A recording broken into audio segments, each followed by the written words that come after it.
Good morning everyone. So I'm on the way to our farm, guys, but I'm amazed with this sweet corn plantation, guys, so that's why I'm here. So I'm gonna take a video of this. I'm gonna show you. I hope you enjoy watching, guys. So napakadami. I hope I can have the same like this, no?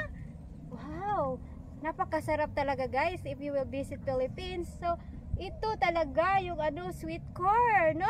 Napakasarap, no?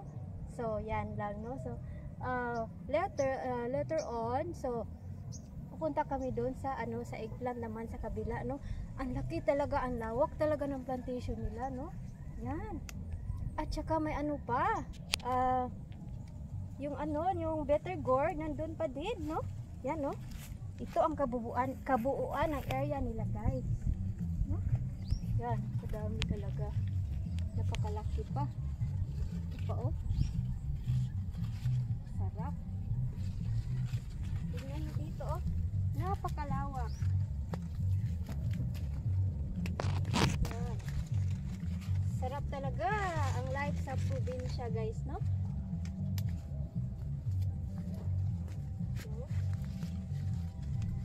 Saan pa ba? Saan pa ba? Gusto ko na lutuin to, mga 1 month siguro pwede na to. Yan, oh. So ganyan, guys, no? Kasi hindi kami makapagtanim dun, guys, sa area namin, guys, kasi maraming bato, no? But here, napakaganda ng kanilang soil, no? Yan, fertile talaga ang soil nila, guys. Pag fertile, so talagang napaka-healthy na yung mga pananim. Kahit mainit, guys, okay lang. Basta makapag-video lang.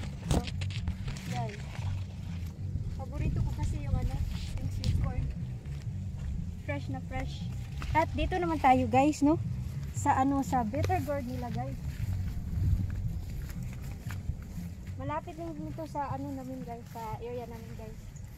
Dito yung bitter gourd, guys. Oh. Yan. Nilagyan nila, guys, ng trellis, guys, no? Like what I did, guys, sa garden namin. Nilagyan ko rin ng ganito, no? Gumagapang. Kumakapit sila na nagka-climb sila. So, yan lang, guys, no? Yung kabuuan, napakalaki talaga.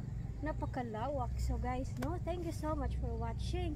I hope you have a blessed Sunday morning, guys. Love you all.